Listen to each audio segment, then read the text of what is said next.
as you got towards the end of 1996, you could see the climate within the WWF was slowly, and I emphasize again, slowly starting to change. I started to get a little bit of a better vibe about the product at the time. It was starting to connect with me a little bit more. It was starting to resonate with me just a little bit more. It wasn't anywhere near where it was going to end up being, let's say, 2 years later.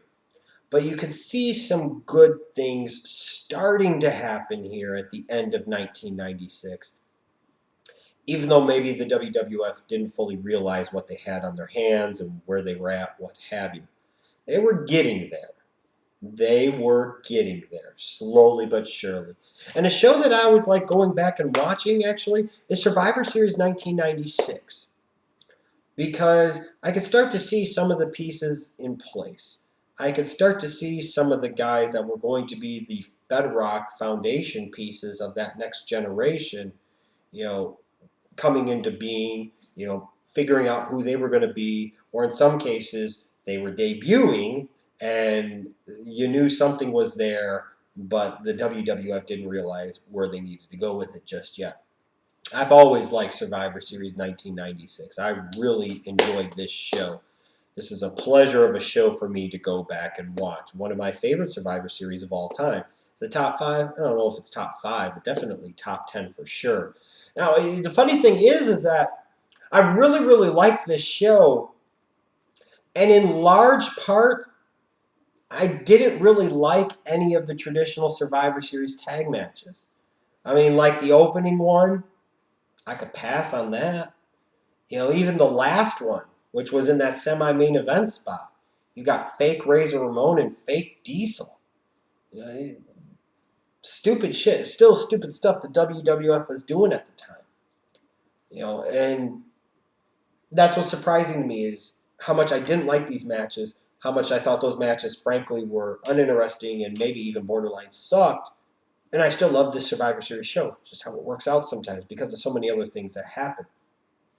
One thing that did happen, of course, in this show is always going to be notable for is the fact, in part, that it was in Madison Square Garden. And again, when a show is in the Garden, it has a different aura. It has a different feeling about it. And there is no question that Survivor Series 1996, this show had a different aura and a different feeling about it from Jump Street, period.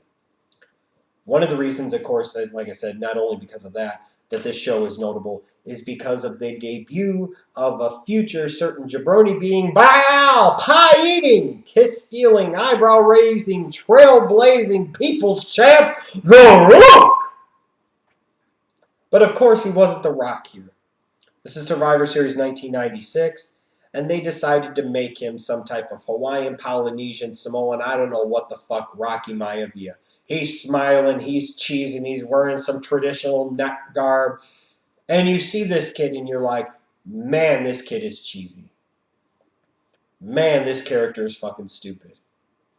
But this guy has that look. He's got that athleticism. And me at this time recognizing him from his days of playing at the U, I'm like, yeah, this guy could be something, especially with his lineage, especially being third generation. This guy could be a big star someday. And I think the WWF maybe understood that, but at the time they clearly didn't know what the hell direction they were going in. This was still at a time where they were in a period where they had all these really, really damn dumb gimmicks. The Isaac Yankums, the Sparkplug Bob Howleys of the world, the Atom Bombs, just a lot of crappy, oh so crappy gimmicks. And this Rocky Maivia gimmick and shtick was crappy, make no mistake about it. But you could see right then and there that this guy was going to be somebody. And then on the other side, you've got Triple H, Hunter Hearst Helmsley at the time. A guy that I looked at and I said, someday he could be something. But his character is kind of stupid. And again, Hunter Hearst Helmsley, the Blue Blood, Hunter Hearst Helmsley, the talent was there, the pieces were in place, and they were going to cultivate, and they were going to grow. And by the time you get to 97 and 98, you start to see the changes, and you start to see just how much different things are going to go. But the pieces were here. But in this match, I think it's interesting in this the second of the 3 4-on-4 Survivor Series tag matches. You know, you've got Rocky Maivia, you've got Hunter Hearst Helmsley. You see what characters they had here at the end of 1996, and then you look at the characters they had by the middle to end of 1998. And it's in those two guys you can see just how much different the whole philosophy and creative direction of the company had shifted and changed. It's incredible and it's striking. But it's one of the reasons I really like going back and watching this show is I get to see the debut of The Rock, you know, Rocky Maivia. I get to see a young Hunter Hearst Helmsley, Triple H, and I see where they were and see what they overcame to become who they became. That's outstanding stuff. And then, of course, you've got, to me, what in some ways was the feud of 1996 for the WWF, and that was The Undertaker versus Mankind. And in this case, they had a singles match where Paul Bearer, I believe, was hanging above the ring inside of a cage. More good shit from Taker and Mankind. More good stuff. And, you know, again, this was a really good story. And I always think Mankind doesn't get nearly the credit he deserves. Mick Foley doesn't get nearly the credit that he deserves for sending Taker and his character and his career arc in a different direction. Because by the time he got to the mid-90s, the WWF had Taker as a top guy. He was a top guy. But there were times where it seemed like they didn't always fully know what to do with him, and they didn't always do the best job of getting the most out of him. They stuck him with crappy feuds against crappy opponents, crappy storylines. You know, who's the real Undertaker? You know, shit like that. Giant Gonzalez feuds, Kamala feuds, no offense. I mean, but, you know, King Kong Bundy's who he wrestled at WrestleMania 11. I mean, you get what I'm saying here when it comes to Taker. They stuck him with a lot of shit. But here comes Mankind in 96. And like I said, this is one of Taker's best feuds, certainly one of Mankind's best feuds. And it put Mankind on the map and established who he was going to be going forward. And that was an incredibly important and pivotal figure in the WWF. And I think it also helped salvage and really reboot and kickstart the next generation of Taker's career, the next step in the evolutionary process of the Undertaker character. An incredibly important feud. And it just, again, that's why I'm frustrated sometimes when Mick Foley doesn't get the credit I think that he so rightfully deserves for being the talented performer that he was, and also for being the critically important figure of the Attitude Era. Like, people always will talk about Austin, and they'll talk about The Rock, and you could talk about those guys all day because God knows they deserve it. But to me, the most important figure of the Attitude Era and the Monday Night Wars, beyond question, is Vince McMahon, and I think to dispute that is ridiculous. I think that the biggest star of that time frame was also Vince McMahon because everything in the company ran through him, both off-screen and on-screen. He was the key seminal figure. But after Vince, I think the performer that was every bit as important was Mankind. He helped make The Rock. He helped make Triple H. He helped get more out of Taker. When you look at Foley's impact, I think it's significant. It doesn't get talked about nearly enough. And there was more to this show, though. Besides the debut of Rocky Maivia and Taker versus Mankind, you've got Bret Hart in his big return match. He's been gone since WrestleMania 12. Here he is, and he's handpicked Stone Cold Steve Austin to be his opponent. It's a #1 contenders match. And magic happens. You would look on the surface and you'd see Bret Hart and you see Steve Austin. And you would think that these styles just wouldn't mesh, that these styles just wouldn't click. But the exact opposite was true. These were some of the best matches that Austin ever had. And I think, to a certain degree, some of the best matches that Bret ever had were with Austin, both here at Survivor Series 96 and most especially at WrestleMania 13. I'll put their match at WrestleMania 13 in terms of both of them, in terms of their all-time great matches against any match that either one of them ever had. And that includes the Iron Man match that Bret had with Shawn in 96 at WrestleMania 12. The significance and the importance for both characters and for the company cannot be understated.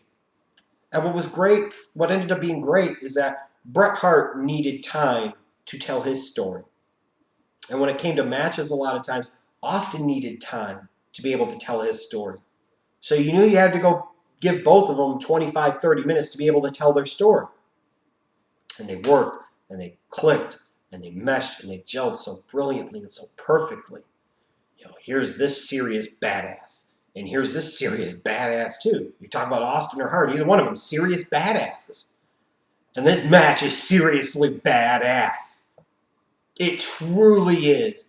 And this is where people talk about WrestleMania 13 and the character changes that happened simultaneously between Brett and Austin, even though it wasn't the first time he had to double switch in the same match as I talked about earlier in the Survivor Series review series.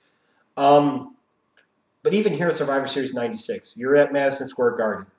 You can start to see people are getting behind Austin. People are starting to dig Austin. You can start to see that Bret Hart is the excellence of execution, and he's still the guy, or one of the measuring sticks, along with Shawn in that company. But it ain't going to be that way much longer. And you could see the times were changing. The fan base was changing. And Austin was that changing character. He wasn't the ringmaster anymore. This was Stone Cold Steve Austin. He was starting to figure it out. WWF was starting to figure it out. And magic was about to happen. This match is tremendous. You could see the fans were getting behind Austin. You could see it coming. And that's what makes this so exciting to go back and watch. Not only for the brilliance and sheer joy that is to watch this match between these two guys, but you see the start of something, and you get to go back throughout history and watch how it unfolded and played out. And it's just truly tremendous. Just a masterpiece right here. One of the 10 greatest Survivor Series matches of all time, no question. Probably even much higher on the list. And then we even get to the main event.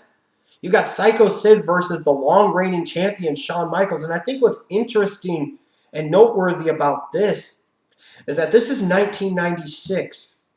But you could see the evolution and change in the wrestling fan base in terms of resenting the overpush of babyface, resenting this, getting behind the heels and wanting change and wanting something different. Because you look at this from a sheer standpoint. This would be like, this is how fascinating this was. The crowd was unanimously behind the heel Psycho Sid and totally opposed to the babyface Shawn Michaels. Incredible stuff. Think about that today from the internet fan and more serious Mark standpoint, if you will. The big muscle-bound guy is unanimously cheered and supported over the great in-ring performer and storyteller. There is no fucking way that would happen today. That would be like the fans unanimously getting behind Roman Reigns against Daniel Bryan or CM Punk. Not fucking happening. But here in 1996 at Survivor Series, it fucking did. This match kicked ass to me. Because the Madison Square Garden crowd got behind Psycho Sid and pissed and shitted all over Shawn Michaels in his title reign. It was a good match, though. It felt like a Big Four pay-per-view worthy main event type match. Similar to how Bret Hart and Diesel is surprisingly good from 95 when we go back and watch it. Sid and Michaels here at 96 was really good, surprisingly good. In a card full of good matches. Taker Mankind, good. Bret Hart versus Austin, a classic. Sid, Shawn Michaels, very good. You throw in the debut of The Rock. Great show to me. WWF didn't have everything figured out at this point in time. But like I said, they were starting to get pieces in place. You can start to slowly see the change, the shift, the evolution in the creative thought process of the WWF. And you could see where better times were going to be ahead. It wasn't a matter of if, but when and how soon. I love going back and watching Survivor Series 1996. Like I said, it's one of my favorite Survivor Series of all time.